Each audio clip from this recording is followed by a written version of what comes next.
네, 안녕하세요. JB입니다. 오늘 영상에서는 어제 시황에 대해 간략하게 말씀을 드리고 우리가 TQQQ뿐만 아니라 SOXL과 불즈도 함께 모아가면 좋은 이유에 대해 말씀드려 보도록 하겠습니다. 어제 시장은 연준이 예상보다 빠르게 올해 안으로 금리를 인하할 수도 있다는 기대감에 나스닥 증시가 2% 상승을 하며 마무리했습니다. 덕분에 우리들이 많이 투자하는 TQQQ는 6.5%, 불즈는 거의 12%, SOXL은 15.25%라는 믿기 힘든 상승폭을 보이며 마감했습니다. 어제 장을 들어올린 이유는 여러가지 복합적인 이유가 있었는데요. 대표적인 건 몇 가지만 추려보자면요. 우선 연준 인사들이 다시 한번 25bp 금리 인상을 지지하는 발언을 했습니다. 이 부분은 제가 지난 영상에서도 말씀드렸다시피 이미 예전부터 모두가 알고 있는 내용인데 좀 더 확실해졌다고 해서 굳이 이렇게까지 이틀 연속으로 시장을 대폭등시킬 만한 재료인가에 대한 의문은 남아있는 상황입니다. 아무래도 지금 숏 포지션을 취한 개인들이 많다 보니 이들을 털어먹기 위한 기관과 세력들의 액션일 수도 있겠다라는 의심은 지울 수가 없고요. 그리고 여기에 추가로 연준의 비공식 대변인인 닉 티미라우스 기자가 올해 봄 금리 인상 중단 가능성을 시사하는 기사를 올리면서 시장의 대상승을 이끌어냈습니다. 숏에 물리신 분들 입장에선 뼈아픈 상황이지만 그래도 어쨌든 대다수의 우리 구독자분들은 물려도 롱에 물리자라는 성향이 강하시고 숏을 잡으신 분들은 거의 없으시니 참 다행이라는 생각이 듭니다. 저는 이제 이러한 시장의 변칙적인 부분들 때문에 차라리 롱에서 부분 익절을 할지언정 숏 포지션은 잡지 않는다는 저의 입장을 예전 영상들에서 무수히 많이 밝혀왔습니다. 혹시 못 들었던 구독자분들은 이 부분은 그냥 참고해 주시면 될 것 같습니다. 네, 아무튼 그리고 어제는 제가 늘 강조하는 S&P 500 지수가 4,000을 돌파했습니다. 근데 화끈하게 돌파했다고 보긴 힘들고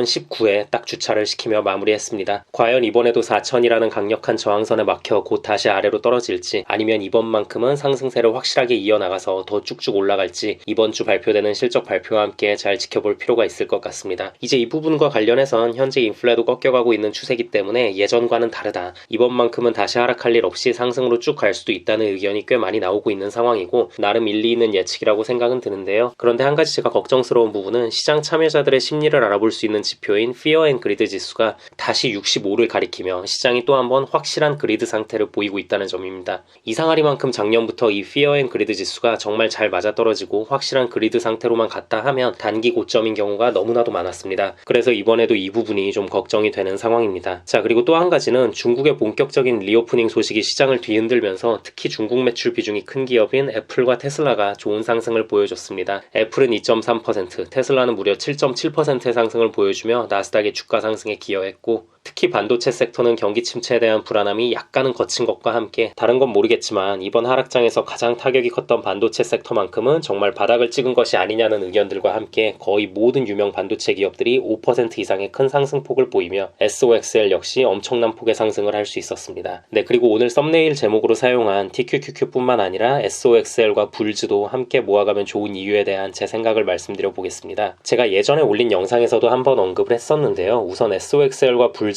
모두 방향성은 어차피 나스닥 지수를 추종하는 TQQQ와 똑같이 갑니다. TQQQ가 오르면 SOXL과 불즈도 오르고 떨어지면 떨어지는 이 세 가지 레버리지 ETF가 방향성을 다르게 잡고 달린 적이 없습니다. 이건 사실 그럴 수밖에 없죠. 애초에 겹치는 기업들이 워낙 많으니까요. 물론 TQQQ만 투자하는 게 더 낫다라고 말씀하시는 분들도 상당히 많아요. SOXL과 불즈는 리스크가 너무 큰 거 아니냐고. 그리고 실제로 이번 하락장 때 보면 SOXL과 불즈가 최저점 기준으로 훨씬 더 많이 빠지기도 했었죠. 그래서 TQQQ만 투자하는 게 차라리 더 안전하고 좋다라는 의견 존중하고 이것도 맞는 말입니다. 그래서 저도 세 가지 중에 TQQQ의 비중이 가장 큰데요. 하지만 SOXL과 불즈 역시 적지 않은 비중으로 같이 병행을 하는 이유는 어제 같은 상황이 펼쳐졌을 때 배아파하고 싶지 않기 때문에 그렇습니다. 어제 TQQQ, SOXL, 불즈의 상승폭을 보면요. TQQQ가 6.5, 불즈는 12, SOXL은 15가 상승을 했잖아요. 물론 TQQQ의 6.5% 상승도 사실 주식에서 따지자면 엄청난 상승폭이지만 막상 저렇게 불즈, 속슬과 비교하면 좀 아쉽죠. 불즈는 TQQQ보다 거의 2배가 더 올랐고요. SOXL은 거의 2.5배 가까이가 올랐습니다. 그리고 최근 최저점이었던 12월 28일의 주가와 비교해서 오름폭을 보면 그 차이가 더욱 실감이 되실 텐데요. TQQQ는 이날 16달러를 찍고 난 후 26% 정도가 올랐고요. 같은 날 8.7달러까지 내려갔던 SOXL은 무려 40%가 상승했습니다. 그리고 같은 날 19달러까지 내려갔던 불즈 역시 무려 40%가 상승을 했습니다. TQQQ의 변동성도 무시무시하지만 SOXL과 불즈의 변동성은 정말 때로는 숨이 막히는 수준이라는 걸 저도 잘 알고 있습니다. 하지만 3배 레버리지의 변동성을 적극적으로 이용해서 부분익절을 과감하게 진행하며 장기 투자를 이어가는 저 같은 스타일의 투자자에겐 SOXL과 불지의 이런 큰 변동성은 오히려 기회로 작용을 하는 경우가 많습니다. 그렇기 때문에 공격적인 투자 성향을 가진 저는 항상 TQQQ와 더불어 SOXL과 불지도 같이 모아가고 있습니다. SOXL과 불지가 나스닥과 방향성을 함께하기 때문에 망하지 않는다는 확신이 있고, 오히려 두 종목 모두 소수 정예로 구성되어 있기 때문에 나중엔 TQQQ보다 훨씬 더 크게 오를 수 있다는 믿음이 있기 때문입니다. 그런데 이건 저의 경우고요. SOXL과 불주가 어제와 같이 TQQQ보다 2배 넘게 오르는 상황이 펼쳐지는 걸 배아파하지 않을 자신이 있고, 또 비록 3배 레버리지 투자지만 그래도 그 와중에 조금이라도 좀 더 안정적으로 투자를 이어나가고 싶으신 분들은 TQQQ만 하시는 걸 추천드립니다. 네, 원래 오늘 영상에서는 이거래일 연속으로 큰 폭으로 폭등해버린 나스닥과 특히 또 어제 닉 티밀하우스 기자가 왜 하필 이런 타이밍에 금리 인하와 같은 언급을 했을까에 대해 개인적으로 생각하는 부분이 따로 있긴 한데요. 썸네일 주제와 상반되는 성격의 내용으로 영상이 너무 길어지면 안 될 것 같아서 이 부분은 혹시 나중에라도 기회가 된다면 따로 말씀을 드리도록 하겠습니다. 마지막으로 한 가지 더 말씀드리자면, 이렇게 큰 폭으로 오를 때마다 많은 개미들의 포모를 자극한다는 걸 저도 너무나도 잘 알고 있지만, 이렇게 단기간에 큰 폭으로 올랐을 때의 추격 매수는 상당히 위험할 수 있다는 말씀 전해드리며 이번 영상은 이쯤 하도록 하고요. 오늘도 새롭게 멤버십 가입해주신 분들이 계셔서 감사 인사드리고 마무리하도록 하겠습니다. QWER1234님 스타벅스 멤버십 가입 감사드립니다. 바나님 스타벅스 멤버십 가입 감사드립니다. 정진님 스타벅스 멤버십으로 업그레이드 해주셨네요. 감사드립니다. 최기문님 코카콜라 멤버십 가입 감사드립니다. 멤버십 가입을 해주신 모든 분들께 깊은 감사드립니다. 멤버십 가입을 하시면 제가 조회수에 신경 쓰지 않고 좀 더 편하게 이런저런 시장 상황에 대해 말하는 영상들을 보실 수 있고요. 스타벅스 멤버십 이상부터는 제가 커뮤니티 게시판에 그때그때 중요한 사안들이 있을 때 실시간으로 올리는 글들을 보실 수 있으니 많은 관심 부탁드립니다. 그리고 마지막으로 귀한 시간 내어 제 영상을 봐주시고 응원의 댓글까지 남겨주시는 모든 구독자분들께도 깊은 감사드립니다. 앞으로도 단 한 명의 낙오자 없이 모든 구독자분들의 장기 투자 성공을 위한 멘탈 케어 영상 제작에 온 힘을 다하겠습니다. 감사합니다.